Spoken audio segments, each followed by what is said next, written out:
Hello everyone. Competitive exams की preparation की इस जर्नी में आज हम आपके साथ हैं एक नए टॉपिक के साथ जो कि है time and work. So today in this video we will be learning about the concepts of time and work, how the questions related to it is solved, and the questions which we will be selecting, which we will be practicing are the questions which are asked in various competitive examination in the last few years. So let's start with the topic that is your time and work. सबसे पहले हम देखते हैं कुछ concepts related to time and work जो हम use करेंगे अलग अलग तरीके के क्वेश्चंस को सॉल्व करने के लिए। अगर कोई भी जना है, सपोज एक कोई पर्सन है ए, अगर वो किसी भी काम को कंप्लीट करने में सपोज 10 डेज लेता है, यानी कि कोई एक पर्सन ए पूरा काम कंप्लीट करने में यानी वन वर्क को कंप्लीट करने के अंदर 10 डेज ले रहा है, तो उसका 1 डे का वर्क विल बी 1/10। पूरा जितना भी काम है उस पूरे काम को हमने माना कि 1 वर्क है। यदि एक पर्सन पूरे काम को करने में यानी 1 वर्क को करने में 10 डेज ले रहा है, यानी कि वो 1 डे के अंदर पूरे काम का कितना पार्ट कर रहा है, 1/10 पार्ट कर रहा है। यानी कि 1 डे का वर्क हमें निकालना है किसी भी पर्सन का, so it will be 1/, number of days required to complete the work. जितना भी काम को कंप्लीट करने में पूरा टाइम लग रहा है, यदि उसको हम 1/, कर दें, 1/, number of days required to complete the work, तो it will give us work done in 1 day. 1 day में कितना काम हो रहा है, जितना पूरा काम करने में टाइम लग रहा है, 1/, that much number of days will give you the work done in 1 day by any person. अब यदि है number of days required to do a certain work, कोई काम है, कोई भी पूरा कंप्लीट काम को करने के अंदर कितने दिन लगेंगे, that will be given bye 1/1 days work. यदि कोई पर्सन 1 डे के अंदर 1/10 वर्क कर रहा है, कोई पर्सन है जो 1 डे के अंदर 1 डे का जो उसका वर्क है वो 1/10 है, तो उसको पूरा काम कंप्लीट करने में कितना टाइम लगेगा, दैट विल बी 1/1/10, यानी कि 1 divided by work done in 1 day. 1 day के अंदर कितना काम कर रहा है, इफ अगर हम उसको डिवाइड कर दें 1 से, तो it will give us the number of days required to complete the work. That means उस पर्सन को पूरा काम कंप्लीट करने में 10 डेज का टाइम लगेगा। यदि हमें निकालना है कि कितना टाइम लग रहा है कुछ काम को कंप्लीट करने के लिए, तो it will be given bye 1/1 days work. 1/, जितना भी काम वो 1 डे में कर रहा है। Over here we were saying कि 1 day's work is 1/10. So if we are going to divide 1 by your 1 day's work, it will give us the number of days required to complete the whole work. Now the number of days required to complete certain work will be work to be completed divided by 1 day's work. अब suppose ऐसा है कि A और B दो जने हैं, साथ में काम कर रहे हैं, कुछ दिन तक उन्होंने साथ में काम किया, उसके बाद किसी एक जने ने काम से हट गया, मतलब उसने काम करना बंद कर दिया। अब दूसरा जना जो बचा है वो उस काम को, बचे हुए काम को कितने दिन में कंप्लीट करेगा। यदि इस तरीके के क्वेश्चंस आते हैं तो उसको नंबर ऑफ डेज कितने लगेंगे कंप्लीट करने में, that will be given by work to be completed. मतलब जितना काम हो चुका है उसको हम टोटल वर्क में से सब्ट्रैक्ट करेंगे, that will give us work to be completed, कि कितना काम करना बचा है, कितना काम करना बचा है, that will be the numerator, divided by 1 days work. जो जना काम कर रहा है उसका 1 डे का वर्क कितना है, यदि हम डिवाइड कर देंगे तो we will be getting how much days, how many days are required to complete the remaining work. जो रिमेनिंग वर्क बचा है उसको कंप्लीट करने में कितना टाइम लगेगा, that will be given by work to be completed. पूरा वर्क तो 1 था, सपोज हाफ काम हो चुका है, यानी 1 - 1/2 we will be doing, that will give you half. That means half work is still to be done. तो जितना काम करना बचा है that will be the numerator, और जो जना काम करेगा अब उसका 1 डे का वर्क कितना है, that will be the denominator. If we are going to divide these two, तो हमें मिलेगा कि उस जने को अब कितने दिन और लगेंगे काम को कंप्लीट करने के लिए। Now if A is twice as good as worker as B, then ratio of work done by A is to B is your 2:1. यदि A की जो काम करने की एफिशिएंसी है वो B की एफिशिएंसी से डबल है, A की जो एफिशिएंसी है, A is twice as good worker as B, अगर A के काम करने की एफिशिएंसी B के काम करने की एफिशिएंसी से डबल है, ट्वाइस है, तो उनका जो काम होगा, A कितना काम कर रहा है, 2 टाइम्स काम कर रहा है, और B जो है वो 1 टाइम काम कर रहा है। क्योंकि ए की जो काम करने की एफिशिएंसी है वो डबल है बी के काम करने की, तो ए जितना काम करेगा वो डबल होगा बी के काम से। So ratio of the work done by A and B will be, A is to B will be और 2:1। ए का जो काम होगा वो डबल होगा बी के काम से। इसी केस में यदि ratio of time taken to finish the work by A and B will be और 1:2। अब क्योंकि ए की जो एफिशिएंसी है वो डबल है बी की एफिशिएंसी से, तो ए को जो टाइम लगेगा वो कम लगेगा क्योंकि उसकी एफिशिएंसी ज्यादा है, यानी कि उसको पूरे काम को कंप्लीट करने में, यदि वो अकेला काम करेगा तो उसको काम को कंप्लीट करने में बी से हाफ टाइम लगेगा। दैट मीन्स जो टाइम लगेगा उन दोनों को कंप्लीट करने में काम को, उसका रेशियो होगा 1:2। The ratio of the time taken to finish the work by A and B will be or 1:2. So these are the few concepts which will be used in solving various type of questions. So let's see the questions. So the first question is 12 men can do a work in 10 days. 12 men कोई एक काम है उसको 10 days में complete करते हैं, while 10 women can do the same work in 18 days. Same ही काम को यदि 10 women कर रही हैं तो उनको 18 days लग रहे हैं। So in how many days 4 men and 6 women together can do the same work? अब इस काम को, वही सेम ही काम है, इस सेम काम को यदि 4 men करें और 6 women साथ में करें तो उनको उस काम को करने के लिए कितने दिन लगेंगे? अब देखिए 12 men हैं, वो उस काम को कर रहे हैं 10 days के अंदर। यदि 12 लोग इकट्ठे होके 12 मैन हैं जो एक साथ काम कर रहे हैं तो उनको उस काम को कंप्लीट करने में, यानी वन कंप्लीट वर्क को कंप्लीट करने के लिए उनको 10 डेज का टाइम लग रहा है। यानी यदि एक ही जना काम करें, अभी ज्यादा लोग काम कर रहे हैं तो उनको कम दिन लग रहे हैं, यदि एक ही जना काम करे तो उन्हें कितना दिन लगेगा? 12 into 10 डेज लगेगा, क्योंकि यदि नंबर ऑफ पर्सन जो काम कर रहा है वो यदि कम हो गया तो नंबर ऑफ डेज बढ़ जाएंगे। हमने पढ़ा था आपका inverse variation, direct variation, inverse variation. सो इनवर्स वेरिएशन डायरेक्ट वेरिएशन के अकॉर्डिंग यदि नंबर ऑफ मेन कम हो रहे हैं तो नंबर ऑफ डेज जो होंगे वो आपके इंक्रीज हो जाएंगे सेम काम को करने के लिए। सो 1 मैन यदि करेंगे तो उनको लगेगा 12 into 10 डेज का टाइम लगेगा उस काम को कंप्लीट करने के लिए। नाउ हमारे पास काम कितने करने हैं? 4 मैन को काम करना है। यदि 1 मैन को काम करने में 12 into 10 डेज लग रहे हैं तो यदि 4 मैन काम करेंगे उसी काम को तो उन्हें कितना टाइम लगेगा उसको कंप्लीट करने में? 12 into 10 अपॉन 4 डेज का टाइम लगेगा 4 मैन को काम को कंप्लीट करने के लिए। यानी 4 मैन काम को कंप्लीट करने में इतने दिन ले रहे हैं, तो 4 मैन का 1 डे का वर्क कितना हुआ? 4 मेंस 1 डेज वर्क, उनका 1 डे का वर्क कितना हुआ? यदि इतने दिन लग रहे हैं तो 1 डे का वर्क क्या है? 1 upon number of days required to complete the work. यानी कि यदि हम इसको कर दें 1 divided by number of days required to complete the work, इतना दिन लग रहा है उनको काम को कंप्लीट करने में, यदि 1 से डिवाइड कर दें इसको तो हमारे पास क्या आ जाएगा कि 4 मैन का 1 डे का वर्क कितना है। यदि 4 लोग इकट्ठा काम कर रहे हैं तो उनको एक दिन में वो कितना काम कंप्लीट करेंगे? That will be given bye 1 divided bye 12 into 10 upon 4। 4 3s are 12, it is 1 upon 30, so it is your 1 upon 30। Number of days कितना? 4 मैंस का 1 डे का वर्क कितना है? 1 upon 30 है उनका 1 डे का वर्क।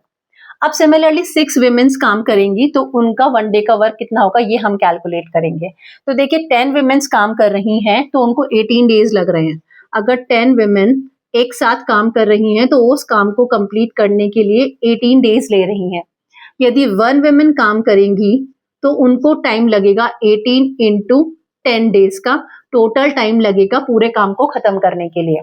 लेकिन अब यदि 6 विमेन काम करेंगी तो 6 विमेन काम करेंगी तो उन्हें कितना टाइम लगेगा पूरे वर्क को कंप्लीट करने में? That is 18 into 10 divided by your 6। 6 3s are 18, मतलब 30 डेज में उनका काम कंप्लीट होगा। 6 विमेन जो होंगी वो 30 डेज में काम को कंप्लीट करेंगी।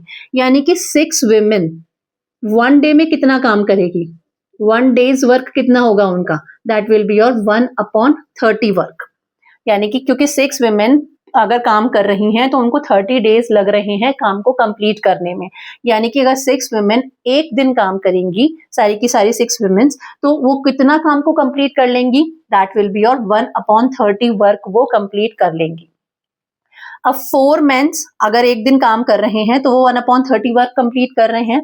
6 विमेन 1 डे काम कर रही हैं तो वो 1 upon 30 वर्क कंप्लीट कर रही हैं। यानी कि 4 मेंस और 6 विमेन्स दोनों साथ में यदि काम करें तो वो 1 डे में कितना काम कंप्लीट कर लेंगे? तो 1 डे में कर लेंगे 1 upon 30 प्लस 1 upon 30। यानी कि 30 विल बी द एलसीएम, 1 + 1 2/30 और you can say 1/15 work complete कर लेंगे 1 डे के अंदर, क्योंकि 1 डे में 4 मेंस कर रहे हैं 1/30 वर्क कंप्लीट, 1 डे के अंदर 6 वुमेन कर रही हैं 1/30 वर्क कंप्लीट। तो यदि 4 मेंस और 6 वुमेन एक साथ काम करें 1 डे तो वो कितना काम कंप्लीट कर लेंगे, 1/15 वर्क को वो कंप्लीट कर लेंगे। अब हमें पूछा क्या है कि यदि ये लोग साथ में काम कर रहे हैं तो कितने दिन लगेंगे, तो कितने दिन लगेंगे, number of days required to do a certain work will be 1/1 days work. तो 1 डे का वर्क कितना है, 1/50 है, तो number of days required to complete the work will be 1 divided by 1 days work, 1/15, that is your 15 days के अंदर काम complete हो जाएगा। So this is how we will be using these concepts and we will be solving various type of questions. Now let's understand some of the questions related to the topic. So here's the second question. A alone can complete a work in 60 days. A अकेला यदि काम कर रहा है तो उसको पूरा काम को कंप्लीट करने में 60 डेज का टाइम लग रहा है, और B alone can do the same work in 40 days. अगर B अकेला काम करता है तो वो वही काम को करने में 40 डेज का टाइम दे रहा है। A and B together started the work and after 16 days B left the work. A और B ने साथ में काम किया, 16 डेज तक काम किया, उसके बाद B ने काम छोड़ दिया। Now find in how many days A alone can complete the remaining work. अब अकेला यदि A alone काम कर रहा है तो उसे बाकी का जो बचा हुआ काम है उसे कंप्लीट करने में कितना टाइम लगेगा।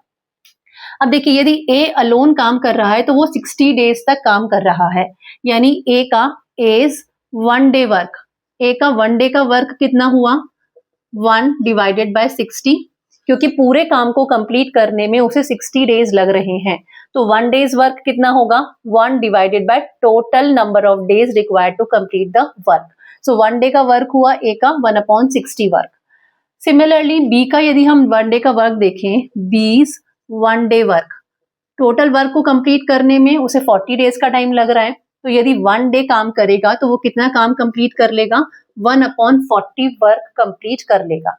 अब A और B साथ में काम कर रहे हैं, तो A और B साथ में काम कर रहे हैं तो A एंड B का 1 डे का वर्क कितना होगा, A का 1 डे का वर्क है 1/60, B का 1 डे का वर्क है 1/40। यदि ये दोनों साथ में काम करते हैं तो 1 डे में कितना काम करेंगे, 1/60 plus 1/40। So here LCM will be your 120, 60 2s are 120, so it will be your 2 plus 40 3s are 120, it will be 3. So 5/120, or we can say 5 2s are 10 and 5 4 is 20. 1/24 work वो complete कर लेंगे यदि वो दोनों साथ में काम कर रहे हैं, तो 1 डे के अंदर 1/24 वर्क कंप्लीट कर लेंगे।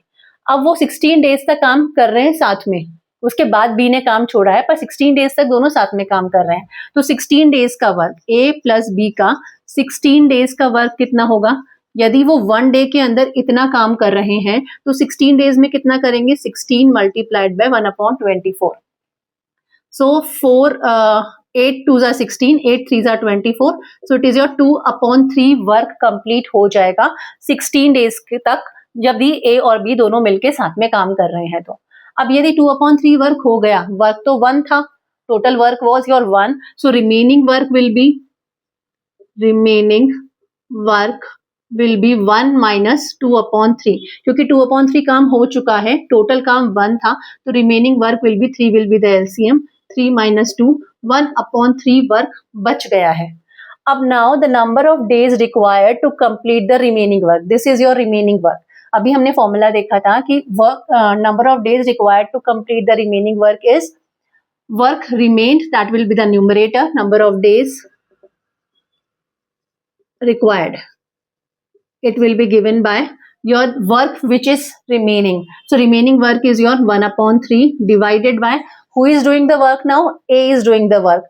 Now A is 1 day's work, A का 1 डे का वर्क कितना है, 1/60। यदि हम जितना काम बचा है वो न्यूमरेटर लें और डिवाइड करें A के 1 डे के वर्क से, so we will be getting the number of days required to complete the remaining work. So we will be dividing it by your 1/60. So it will be 1/3 multiplied by 60/1. So how many days it is going to take? So it is going to take 20 more days to complete the work if A alone is doing the work. So answer will be your 20 days. The next question is X, Y and Z can complete a work in 20 days, 16 days and 8 days respectively. यानी X को काम complete करने में 20 days लग रहे हैं, Y को complete करने में 16 डेज लग रहे हैं और Z को कंप्लीट करने में 8 डेज लग रहे हैं. तो यदि हम देखें तो X का 1 days work, X 1 day work will B, X का 1 डे का वर्क कितना आ जाएगा, क्योंकि X को पूरे काम को कंप्लीट करने में 20 डेज लग रहे हैं, तो X 1 डे में कितना काम कर रहा है, 1/20 वर्क कर रहा है. Y का 1 डे का वर्क कितना होगा, Y's 1 day work will B, Y को कंप्लीट करने में लग रहे हैं 16 डेज, सो Y का 1 डे का वर्क हो गया 1/16. सिमिलरली Z का यदि हम देखें 1 डे का वर्क, तो इट विल बी 1/8. ये हमने X, Y, Z का 1 डे का वर्क निकाल लिया. Now, if X and Z work together for D days, X और Z जो है साथ में काम कर रहे हैं D days तक. We don't know what the value of D is. And Y completes the remaining work in 2 days. 2D days, मतलब पहले तो X और Z ने D days तक काम किया, उसके बाद जो भी रिमेनिंग वर्क बचा उसको Y ने कंप्लीट किया 2D days के अंदर. So what will be the value of 3D that we have to find? अब देखो काम किया X और Z ने साथ में, तो यदि X और Z साथ में काम करेंगे तो वो 1 डे के अंदर कितना काम कंप्लीट करेंगे, that we will be finding. X and Z का 1 डे का वर्क हम फाइंड करेंगे.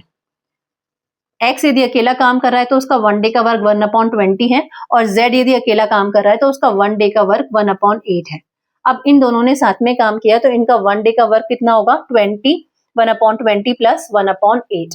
Now what we will be doing is we will be taking LCM. So what the LCM will be, 8, it is 20, 80 it will be, 80 will be the LCM. So 80, 8 5s are 40 could even be the LCM. 40 could even be the LCM. So 40 LCM हुआ तो 20 into 2 is your 40. So it will be 2 here plus 8 5 is 40, तो ये हो गया 5. तो it will B 7/40. यानी X और Z जब साथ में काम करेंगे तो वो 1 डे के अंदर 7/40 वर्क कंप्लीट कर लेंगे. लेकिन उन्होंने साथ में कितने दिन काम किया है, D डेज तक काम किया है. तो D डेज के अंदर 1 डे में इतना काम किया तो D डेज में कितना काम करेंगे, it will B 7D/40 work complete हो जाएगा. हम D से मल्टीप्लाई कर देंगे तो हमारे पास आ जाएगा D डेज में X और Z ने मिलकर कितना काम किया, 7D/40 वर्क किया. अब यदि इतना काम कर लिया तो रिमेनिंग वर्क कितना बचा, remaining work will B, remaining work it will be 1 was the total work minus work कितना कंप्लीट हो गया, that is your 7D/40 work complete हो गया. सो it will B 40 will be the LCM, 40 minus 7D. This is the remaining work. Remaining work कितना है, 40 minus 7D/40, ये remaining work है. अब इस रिमेनिंग वर्क को यदि Y अकेला कर रहा है तो उसको 2D डेज लग रहे हैं. So what will be the value of D, first of all we have to find that. अब देखो रिमेनिंग वर्क इतना बचा, अभी हमने देखा कि नंबर ऑफ डेज कितने रिक्वायर्ड होते हैं जब कुछ काम कंप्लीट हो गया है और बाकी का कुछ काम बचा है तो उसको कंप्लीट करने में कितने दिन लग रहे हैं, that is your remaining work divided by जो भी काम कर रहा है उसका 1 डे का work, right. So remaining work है आपका ये 40 minus 7D/40, ये तो रिमेनिंग वर्क है. इसको डिवाइड कर दें Y के 1 डे के वर्क से, क्योंकि अब जो रिमेनिंग वर्क है वो Y कंप्लीट कर रहा है. तो Y का 1 डे का वर्क कितना है, 1/16. तो हमने इसको डिवाइड किया Y के 1 डे के वर्क से. It will give us the total number of days required to complete the work. और टोटल नंबर ऑफ डेज कितने लग रहे हैं, 2D डेज लग रहे हैं, ये हमें क्वेश्चन में गिवन है. So it is equivalent to your 2D. Now just solve it further. It will be 40 minus 7D divided by 40 multiplied by 16/1. It is equivalent to your 2D. Now 8 2s are 16, 8 5 is your 40. So it will be, this 5 will go over here in multiplication and इस 2 से हम इस bracket को multiply कर रहे हैं. So 40 into 2 will become your 80 minus 7 into 2 will become your 14D. It is equivalent to 5 into 2D, that is your 10D. Now 8T is equals to 10D plus your 14d। इस 14d को हमने इधर ले लिया, right hand side में transpose किया, so ये negative 14d will become your positive 14d and it will be 80 is equivalent to your 24d। 80 क्या हो गया, 24d के इक्विवेलेंट हो गया। अब हमारे को d की वैल्यू चाहिए, सो d will be 80 divided by your 24। So 8 3s are 24 and 8 10 is 80, so d की वैल्यू हो गई हमारे पास 10/3। हमें वैल्यू किसकी पूछी है, 3d की पूछी है, सो 3d will be 3 multiplied by 10/3, that is your 10. So value of 3d will be your 10. This is how we can solve these type of questions. Now let's understand some more questions. 4 men and 3 women finish a job in 6 days. यदि 4 men और 3 women साथ में काम कर रहे हैं तो वो किसी काम को 6 days में complete कर रहे हैं। Similarly, 5 men and 7 women can do the same job in 4 days. यदि 5 men और 7 women साथ में काम कर रहे हैं तो वो उसी वर्क को 4 days में complete कर रहे हैं। If 1 man and 1 woman will do the same job in X days, यदि 1 man और 1 woman उस काम को X days में करें, then what will be the value of the perfect square nearest to the value of 14x? 14x के पास की सबसे nearest perfect square value क्या होगी? सो फर्स्ट ऑफ ऑल ये मान लें हम कि 1 मैन का 1 डे का वर्क जो है वो m है। 1 मैन का 1 डे का वर्क इज m, 1 वुमेन का 1 डे का वर्क इज योर w। हमने ये मान लिया कि 1 मैन 1 डे के अंदर m वर्क कर रहा है और 1 वुमेन 1 डे के अंदर w वर्क कर रही है। अब यदि 4 मैन है तो वो 4 मैन 1 डे के अंदर कितना काम करेंगे, 4m काम करेंगे। 3 women काम कर रही हैं तो 3 women यदि काम करेंगी तो 1 डे के अंदर कितना काम करेंगी, 3w काम करेंगी। यदि 4 men और 3 women साथ में करेंगे तो 1 डे के अंदर कितना काम हो जाएगा, 4m प्लस 3w काम हो जाएगा 1 डे के अंदर। अब जब वो काम कर रहे हैं तो उनको काम फिनिश करने में 6 days लग रहे हैं, यानी उनका 1 डे का वर्क कितना हुआ, 1/6 हुआ। यदि पूरे वर्क को कंप्लीट करने में 6 days का टाइम लग रहा है तो 1 डे का वर्क कितना हुआ, 1/6 हुआ। तो 1 डे के अंदर 4 men ने काम किया 4m, 3 women ने काम किया 3w और टोटल वर्क कितना हो जाएगा 1 डे के अंदर, 1/6 वर्क हो जाएगा। सिमिलरली 5 men यदि काम करेंगे तो उनका 1 डे का वर्क हुआ 5m, 7 women का 1 डे का वर्क हुआ 7w। यदि ये काम कर रहे हैं तो वो 4 days के अंदर काम को कंप्लीट कर रहे हैं, यानी कि 1 डे के अंदर काम कितना हो गया, 1/4 वर्क कंप्लीट हो गया। सो दिस इज योर 1/4 वर्क। अब देखिए यदि हमको इनको सॉल्व करना है, हमें वैल्यू चाहिए m की, हमें वैल्यू चाहिए w की, तो ये क्या है आपकी लीनियर इक्वेशन इन 2 वेरिएबल्स है, तो इसको हमें सॉल्व करना होगा। तो इसको सॉल्व करने के लिए हमने फर्स्ट इक्वेशन को, ये जो हमारी फर्स्ट इक्वेशन मान लेते हैं, इसको हम हमारी सेकंड इक्वेशन मान लेते हैं। फर्स्ट इक्वेशन को मल्टीप्लाई करें हम 5 से और सेकंड इक्वेशन को मल्टीप्लाई कर दें 4 से, तो हमारे m के जो कोफिशिएंट है वो इक्वल हो जाएंगे। तो फर्स्ट इक्वेशन को हमने मल्टीप्लाई किया 5 से, so we will be getting 5 4 is 20m plus 5 3s are 15w, it is equivalent to 5/6। This is your equation number 3। अब हमने इक्वेशन नंबर 2 को मल्टीप्लाई किया 4 से, सो 5 into 4, जिससे कि हमारे कोफिशिएंट इक्वल हो जाए। 5 into 4 विल बी और 20m plus 7 4 is 28w is equivalent to, इसको 4 से मल्टीप्लाई किया तो 4 into 1/4 इट विल बी और 1। सो this is your equation number 4। अब यदि हम इक्वेशन नंबर 4 में से इक्वेशन नंबर 3 को सब्ट्रैक्ट कर दें, equation number 4 minus equation number 3 करेंगे तो हमारा m जो है वो कैंसिल हो जाएगा। 20m minus 20m will be your cancelled. Now it is your 28w minus 15w, it is your 28w minus 15w, it is equivalent to 1 minus 5/6।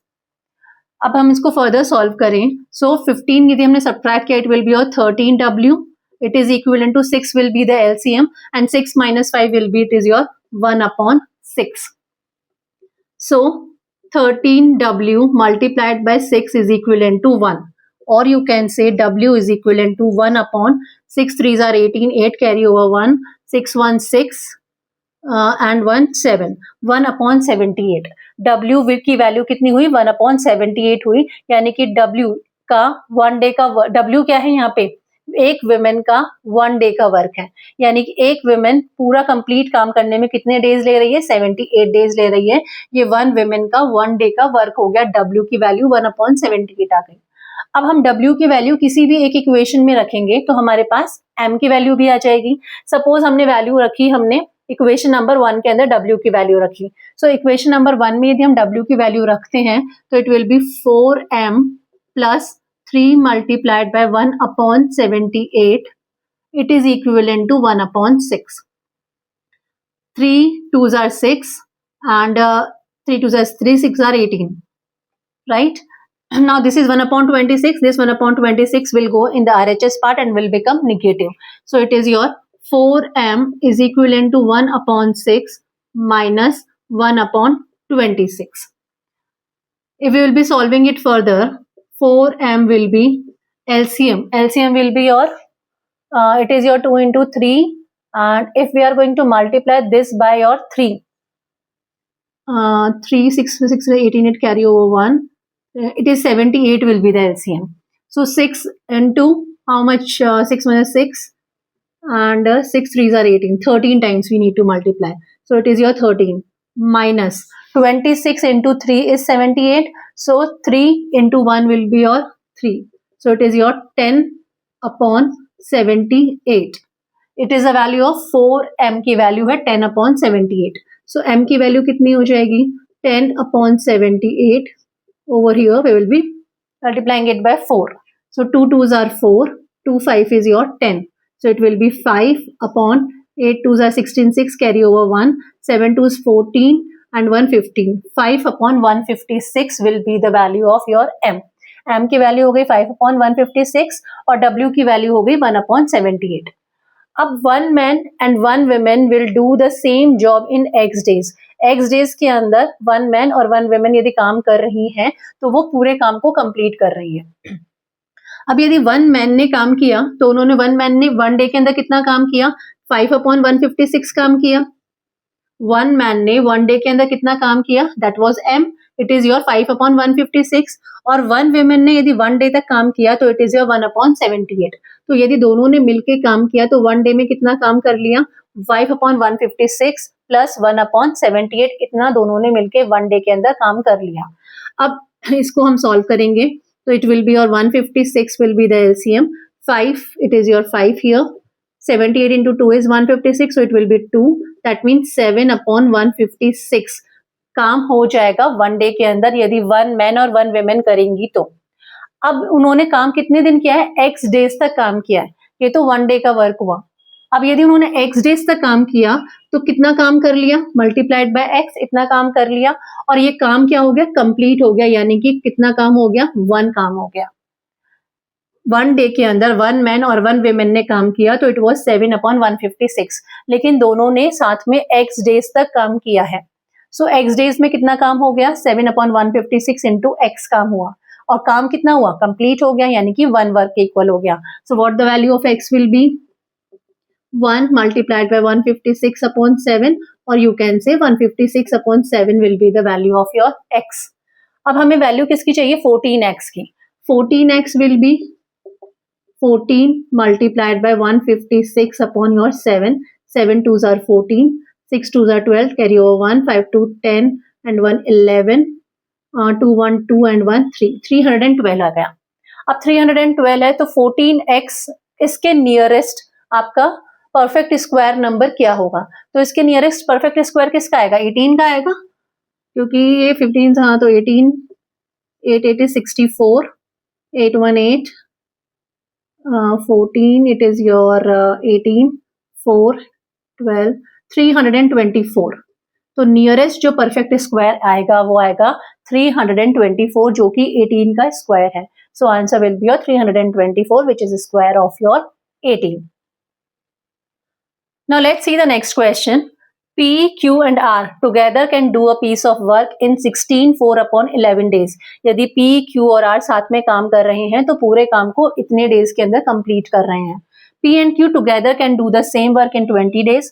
P और Q यदि साथ में काम करें तो वो उस काम को 20 डेज के अंदर कर लेंगे. In how many days will R alone finish the 60% of the work? अब देखिए P का हम यदि मान लें P को काम कंप्लीट करने में suppose total number of days P लग रहे हैं तो P का 1 डे का वर्क कितना होगा 1/P हो जाएगा. यदि P को टोटल नंबर ऑफ डेज काम को कंप्लीट करने में P डेज लग रहे हैं तो P का 1 डे का वर्क कितना हुआ 1/P हुआ. Q का 1 डे का वर्क यदि Q को काम कंप्लीट करने में Q डेज लग रहे हैं तो Q का 1 डे का वर्क हुआ 1/Q. R का 1 डे का वर्क हुआ 1/R. ये इनका 1 डे का वर्क हो गया. अब ये तीनों साथ में काम कर रहे हैं तो तीनों का मिला के ये 1 डे का वर्क हो गया. टोटल वर्क इन्होंने कंप्लीट किया 16 4/11. पहले इसको हम फ्रैक्शन में कंप्लीट कन्वर्ट करेंगे तो 16 into 11 इट इज योर 160 170 176 180/11 हो गया. इट इज योर 180/11 डेज के अंदर काम कंप्लीट हो रहा है. 180/11 डेज में काम कंप्लीट हो रहा है यानी कि 1 डे में कितना काम हुआ 1 डिवाइडेड बाय 180/11 1 डे का काम हुआ. यानी 1 डे का काम हुआ आपका 11/180. ये 1 डे का काम हो गया तीनों का. तीनों का 1 डे का काम 1/P plus 1/Q plus 1/R हुआ. तीनों का मिलाकर 1 डे का काम. क्योंकि इन्होंने काम कंप्लीट किया 16 4/11 डेज में यानी 180/11 डेज में पूरा काम कंप्लीट कर रहे हैं. यानी 1 डे में इन्होंने काम किया 11/180 का. अब यदि P और Q साथ में काम कर रहे हैं तो वो 20 डेज के अंदर काम कंप्लीट कर रहे हैं. तो P का 1 डे का वर्क 1/P, Q का 1 डे का वर्क 1/Q. तो उन्होंने साथ में काम किया तो 20 डेज में काम कंप्लीट किया. यानी कि 1 डे में कितना काम किया 1/20 वर्क किया. 1 डे में कितना काम हुआ 1/20. यानी 1/P प्लस 1/Q को हम 1/20 से रिप्लेस कर सकते हैं. तो हमने 1/P प्लस 1/Q इस पार्ट को लिखा हमने 1/20. तो this is your 1/20 plus 1/R is equivalent to 11/180. So what the value of 1/R will be 11/180 minus 1/20. So 1/R will be 180 will be the LCM. It is your 11. 29 is 180. So 1 multiplied by 9 is 9. It is your 2/180 or we can say 1/90. यानी 1/R की value हो गई 1/90 और we can say R की value हो गई 90. यानी R अकेला यदि काम कर रहा है तो उसको कितने दिन लग रहे हैं 90 डेज का टाइम लग रहा है उसको काम को कंप्लीट करने के लिए. अब क्वेश्चन है in how many days will R alone finish the 60% of the work. पूरा वर्क कंप्लीट करने में 90 डेज का टाइम लग रहा है. अब काम करना कितना है 60% ऑफ द वर्क करना है तो कितना टाइम लगेगा 90 का 60% टाइम लगेगा. That is your 6 9 is 54 days का टाइम लगेगा आर को अकेले काम करने में 60% ऑफ द वर्क कंप्लीट करने में. So this is how we will be using the concepts. Now let's understand some more questions related to time and work. So here is the 6th question. Joy completed the school project in 15 days. How many days will Tim take to complete the same work if he is 25% more efficient than Joy? That means Joy is completing the work in 15 days. जो Joy है 15 days में काम को complete कर रहा है और same ही work Tim कितने दिन में कंप्लीट करेगा यदि टिम की जो काम करने की एफिशिएंसी है वो जॉय से 25% ज्यादा है. यानी कि यदि हम मान लें ये जॉय हुआ और ये दूसरा पर्सन आपका टिम हुआ. एफिशिएंसी के हिसाब से यदि बात करें तो यदि जॉय की एफिशिएंसी 100 है तो टिम की एफिशिएंसी जॉय से 25% ज्यादा है. सो 100 का 25% विल बी 25. यानी कि टिम की जो एफिशिएंसी है वो 125 होगी. यदि जॉय की एफिशिएंसी 100 है तो टिम की एफिशिएंसी कितनी होगी 125. दैट मीन्स अगर इसको हम डिवाइड करें 25 से if it is 4 so it will B 5. तो एफिशिएंसी यदि जॉय की 4 है तो टिम की क्या होगी 5 होगी. यानी कि टाइम कितना लगेगा? यदि जॉय कम एफिशिएंट है टिम से, यानी कि जॉय को ज्यादा टाइम लगेगा काम कंप्लीट करने में टिम से, यानी कि जो टाइम का जो रेशो होगा दैट विल बी योर 5:4। अगर जॉय को 5 टाइम लग रहा है तो टिम को टाइम लगेगा 4 टाइम्स। हम ये मान लेते हैं कि जॉय को जो टाइम लग रहा है काम को कंप्लीट करने में वो 5x है, तो टिम को काम कंप्लीट करने में कितना टाइम लगेगा? It will be your 4x। और हमें ये ऑलरेडी गिवन है कि जॉय को काम कंप्लीट करने में 15 डेज लग रहे हैं, यानी कि 5x की वैल्यू हमें 15 गिवन है, यानी x की वैल्यू कितनी हुई? 15 divided by 5 that is your 3। x की वैल्यू 3 हो गई, यानी कि टिम को कितना टाइम लगेगा काम को कंप्लीट करने में? 4x।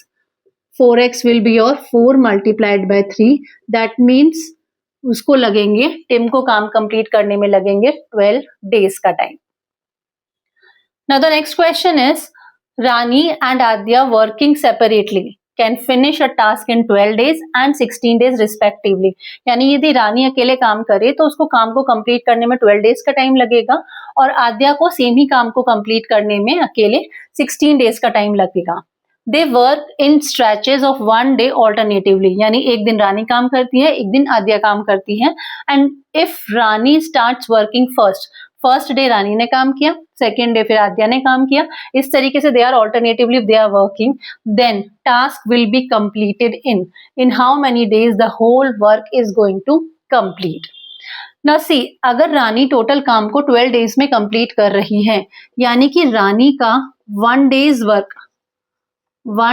वर्क विल बी 1/12, क्योंकि वो पूरे काम को 12 डेज में कंप्लीट कर रही है, यानी 1 डे के अंदर वो 1/12 वर्क को कंप्लीट कर रही है। इसी तरीके से यदि हम आद्या का देखें तो उसके 1 डे का वर्क कितना होगा? Because she is completing the whole work in 16 days, so in 1 day she will be completing 1/16 days. Now see, Rani को टाइम लग रहा है 12 डेज और आद्या को टाइम लग रहा है 16 डेज, दोनों में से कम क्या है? 12 डेज, यानी कि एक दिन यदि ये काम करे एक दिन ये काम करे तो भी मिनिमम 12 डेज का टाइम तो लगना ही लगना है, क्योंकि दोनों की एफिशिएंसी उसी हिसाब से है कि रानी को पूरा काम कंप्लीट करने में 12 डेज लग रहा है और आद्या को 16 डेज लग रहा है, और दोनों में से काम एक दिन में एक ही जना कर रहा है। अब यदि हम मान लें कि फर्स्ट डे रानी ने काम किया, सेकेंड डे आपका आद्या ने काम किया, यानी कि first day and second day 2 days में मिला के दोनों ने कितना काम किया? सो 2 डेज का वर्क कितना हो जाएगा? फर्स्ट डे काम किया रानी ने 1/12 वर्क, सेकेंड डे काम किया आद्या ने 1/16 वर्क, यानी कि 2 डेज के अंदर कितना काम हो गया? Will be taking LCM, 48, 12 4 is 48, 16 3s are 48, that is 7/48 work हो गया 2 डेज के अंदर। अब मिनिमम 12 डेज तो लगने ही लगने हैं, यानी कि हमने यदि 2 को हम 6 से मल्टीप्लाई करें तो 12 डेज वर्क आ जाएगा। यदि 2 डेज का वर्क 7/48 है तो 12 डेज में दोनों ने मिलके, मतलब एक दिन एक ने मिलके काम किया, तो 12 डेज में कितना काम हो जाएगा? 7/48 multiplied by 6, 6 8 is 48, 7/8 वर्क हो जाएगा 12 डेज के अंदर। अब 12 डेज में 7/8 वर्क हो गया तो कितना वर्क बचा? रिमेनिंग वर्क हुआ, टोटल वर्क 1 था, 7/8 वर्क हो गया, यानी 1 - 7/8, 8 - 7 यानी 1/8 वर्क बचा। 1/8 वर्क अभी भी बचा है 12 डेज के बाद भी। अब 12 डेज के बाद जो 13th डे होगा उस दिन कौन काम करेगा? रानी ने काम करना है, तो रानी 13th डे कितना काम कर लेगी? 1/12 वर्क कंप्लीट कर लेगी, यानी 13th डे 1/12 वर्क होगा, राइट? और वर्क बचा कितना था? 1/8 वर्क बचा था, तो 1/8 वर्क बचा था, उसमें से 1/12 वर्क 13th डे पर रानी ने किया। अब कितना काम बचा 13th डे के बाद? आफ्टर 13th डे कितना काम बचा? It will B 12 24, 8 3s are 24, 12 2s are 24, 1/24 work अभी भी बचा है। और अब किसका टर्न है? 14th डे आद्या का टर्न है। आद्या 1 डे में 1/16 वर्क कर लेगी, लेकिन वर्क तो बचा ही 124 है, यानी कि पूरा का पूरा 14th डे नहीं लगेगा। 13 डे तो कंप्लीट लग ही चुके हैं, लेकिन 14th डे कंप्लीट नहीं लगने वाला है, क्योंकि 1 डे में वो 1/16 वर्क कर लेती है, लेकिन वर्क अभी बचा तो सिर्फ 1/24 ही है। अब कितना टाइम उस दिन का 14th डे का कितना टाइम वो लगाएगी 1/24 वर्क करने में। So time will be, initially we have seen the formula, कितना टाइम लगेगा, वर्क कितना बचा है, 1/24 वर्क बचा है, और 1 डे में कितना काम हो रहा है, 1/16 वर्क हो रहा है, तो डिवाइडेड बाय 1/16 इतना टाइम लगेगा। So if we will be solving it, 1/24 multiplied by 16/1, 8 2s are 16, 8 3s are 24, 2/3 day लग जाएगा। That means 13 तो complete डे लग रहे हैं, और 14th डे जो है वो complete नहीं लग रहा, उसका 2/3 डे लग रहा है। So total time जो लगेगा that will be 13 2/3 days लगेंगे काम करने में। यदि फर्स्ट डे रानी कर रही है, सेकेंड डे आद्या कर रही है, तो पूरे काम को कंप्लीट करने में 13 2/3 days लगेंगे। Now let's understand the last two questions from the topic. The 8th question is 56 workers can finish a piece of work in 14 days. Means अगर 56 workers साथ में काम कर रहे हैं तो किसी काम को complete करने में उन्हें 14 days का time लग रहा है. If the work is to be completed in 8 days, then how many extra workers are required? यदि काम को हमें 8 days के अंदर complete करना है तो कितने extra workers हमें लगेंगे? तो see, we have seen the direct variation and indirect variation. We know कि यदि हमें काम को कम दिन में कंप्लीट करना है, यानी कि पहले हमें 14 डेज मिल रहे थे, 14 डेज में काम कंप्लीट हो रहा था, अब हमें 8 डेज में कंप्लीट करना है, तो हमें नंबर ऑफ वर्कर्स बढ़ाने पड़ेंगे।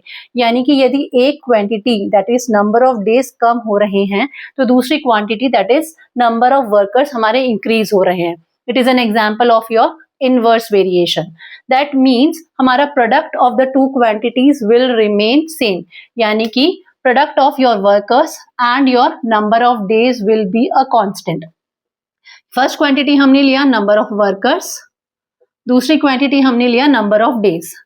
ये हो गया number of workers, ये हो गया number of days. अगर number of workers हमारे 56 हैं, तो number of days जो थे वो 14 लग रहे थे। अब यदि नंबर ऑफ वर्कर्स हमें नहीं पता कितने हैं, यदि हम मान लेते हैं कि number of workers total x लगेंगे, हमें काम जो है वो कंप्लीट करना है 8 डेज के अंदर। तो in the case of inverse variation, indirect variation, we know that the product of the two quantities remain same. That means 56 multiplied by 14 will be equivalent to x multiplied by 8. 56 ये जो number of workers हैं first condition में, तो number of days was 14, so 56 multiplied by 14 will be equivalent to x multiplied by your 8, where x is the number of workers जो हमें लगेंगे 8 days में काम कंप्लीट करने के लिए। So what the value of x will be? 56 multiplied by 14 divided by 8. 8 5 40, 8 6 40, 8 7 is 56, right? So it is 7 14 27 whole 28 2 7 1 7 98. Total 98 workers लगेंगे यदि हमें काम कंप्लीट करना है 8 डेज में। तो 56 वर्कर्स तो ऑलरेडी थे हमारे पास, तो एक्स्ट्रा वर्कर्स कितने लगे? That will be your 98 minus 56. So 8 minus 6 is 2, 9 minus 5 is your 4. So 42 workers हमें और लगेंगे यदि हम काम को कंप्लीट करना चाहते हैं 8 डेज के अंदर। The next is A and B can do a work in 12 days and 16 days respectively. That means A यदि अकेला करे तो 12 days में complete कर लेगा, और B यदि करे तो 16 days में काम को complete करेगा। If they work together for 6 days, दोनों ने साथ में 6 days तक काम किया, then the fraction of the work left is, तो कितना fraction काम का बचा है still complete होने के लिए? तो see, A ने काम को complete किया 12 days में कर सकता है, तो A का is 1 day work, 1 डे में वो कितना काम कर लेगा? 1/12 काम कर लेगा। B's 1 day work, B 1 day में कितना काम कर लेगा? 1/16 काम कर लेगा, क्योंकि टोटल 16 डेज ले रहा है B काम को कंप्लीट करने के लिए। यदि A और B दोनों साथ में काम करें तो 1 डे में वो कितना काम कर लेंगे? A और B ने साथ में काम किया तो 1 डे के अंदर वर्क डन विल बी और 1/12 प्लस 1/16, इतना काम हो जाएगा। If we will be solving it further, 12 4 is 48, 16 3s are 48, 7/48 work हो जाएगा। ये 1 डे में होगा यदि ए और बी ने साथ में काम किया, लेकिन ए और बी ने साथ में 6 डेज तक काम किया। यदि 1 डे में इतना काम हुआ तो 6 डेज में कितना काम हो जाएगा? 6 मल्टीप्लाइड बाय 7/48। 6 8 इज 48, मतलब 7/8 वर्क हो जाएगा 6 डेज के अंदर। क्वेश्चन पूछता है कि what fraction of the work is left. यदि इतना काम हो गया तो कितना काम बचा? The whole work was 1, so remaining work will be 1 minus 7/8. That is 8 minus 7. 1/8 work is still remaining. 1/8 जो फ्रैक्शन है काम का वो अभी भी पेंडिंग है, वो अभी भी लेफ्ट है। So this is how we will be solving various problems related to your time and work. This is all from this topic in this video. Soon we'll be coming with the more videos related to other topics of competitive examination. Hope it is clear to you. If there is any doubts, you can comment me. I'll try to resolve at my earliest. Thank you.